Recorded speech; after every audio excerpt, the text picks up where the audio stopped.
Welcome to IBTV. ఆదిలాబాద్లోని Bharatiya Janata party జిల్లా కార్యాలయం నిర్వహించిన ప్రెస్ మీట్లో ఎమ్మెల్యే పాయల్ శంకర్ మాట్లాడుతూ మహిళా బిల్లుపై కాంగ్రెస్ పార్టీ వైఖరిని తీవ్రంగా విమర్శించారు. పార్లమెంట్లో మహిళా బిల్లును వ్యతిరేకించడం దేశంలోని మహిళలను అవమానించబరచడమేనని చెప్పారు. పార్లమెంట్లో బిల్లు బిగిపోయిందని కాంగ్రెస్ పార్టీ మహిళలకు ద్రోహం చేయడమే కాకుండా గ్రామాన సంబరాలు చేయాలని కాంగ్రెస్ పార్టీ జాతీయ నాయకులు, ఈ రాష్ట్ర ముఖ్యమంత్రి గారు, పిసిసి అధ్యక్షుడు గ్రామాలలో సంబరాలు చేసుకోమని కాంగ్రెస్ పార్టీ నాయకులకు పిలుపునిచ్చారు. అంటే కాంగ్రెస్ పార్టీ ఆలోచన ఎంత ఘోరంగా ఉన్నది, ఏ రకంగా మహిళలను అవమానపరిచారు, వాళ్ళేదో సాధించినట్టు.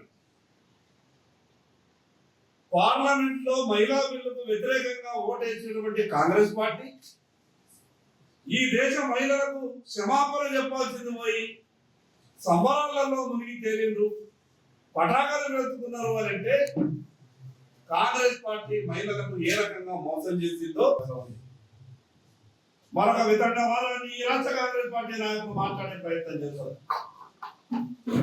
రాష్ట్ర కాంగ్రెస్ పార్టీ నాయకులు అయితే ఎప్పుడు ఏం మాట్లాడతారో వాళ్ళకి అర్థం కాదు, కనీస అవగాహన లేకుండా మాట్లాడతారు.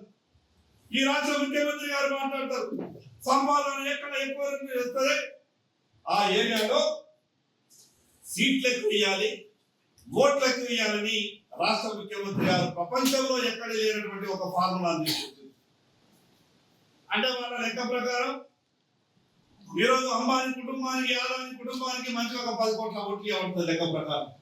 మాట్లాడేటటువంటి మాటల్ని తెలంగాణ రాష్ట్ర మహిళా సోదరు వల్లారా మీరంతా కూడా ఒకసారి ఆలోచించండి. తిరుగుతారు ఈరోజు మహిళలు చీపడుతూ ఉన్నారు, మహిళలంతా కూడా గ్రామాలలో చీపుర్లు పట్టుకొని ఉన్నారు. ఎప్పుడు వస్తారో కాంగ్రెస్ పార్టీ నాయకులు, ఎప్పుడు చీపుర్లతో మేము సత్కారం చేస్తామో అని మహిళా సోదరు వాళ్ళంతా కూడా ఈరోజు కాంగ్రెస్ పార్టీ నాయకులతో గ్రామాలలో ఎదురు చూస్తూ ఉన్నారు. అందుకే కాంగ్రెస్ పార్టీ ఎన్ని కుట్రలు కుతంత్రాలు చేసినా ఖచ్చితంగా మహిళలకు భారతీయ జనతా పార్టీ 33% రిజర్వేషన్లు ఇచ్చే విధంగానే మా ప్రయత్నాలు ఉంటాయి.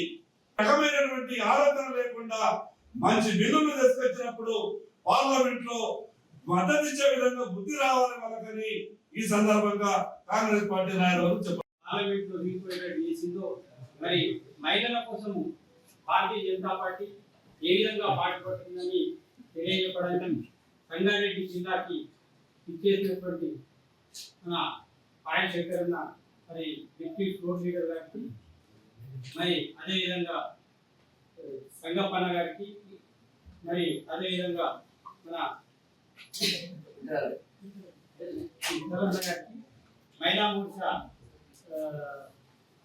జిల్లా జనరల్ సెక్రటరీ, మరి స్టేట్ మహిళా మోర్చా అమర్చ గారికి, అదేవిధంగా జోష్ణ గారికి, తేజస్వి గారికి, మహిళా మోర్చాలను అదేవిధంగా ముత్తన్న గారికి, విజయ్ గారికి, నారాయణ గారికి, మాణిక్యరావు గారికి, శ్రీకాంత్ గారికి, అందరికి కూడా, అశోక్ అన్న గారికి కూడా, ప్రతి ఒక్కరికి కూడా స్వాగతం తెలుస్తూ మరి నేటి మరి మహిళా మోర్చా 33% రిజర్వేషన్ గురించి మరి ఈరోజు జిల్లా సంగారెడ్డి జిల్లాలో ప్రెస్ మీట్ ఏర్పడింది. మన పాయల్ శంకర్ గారు మాట్లాడుతున్నారు.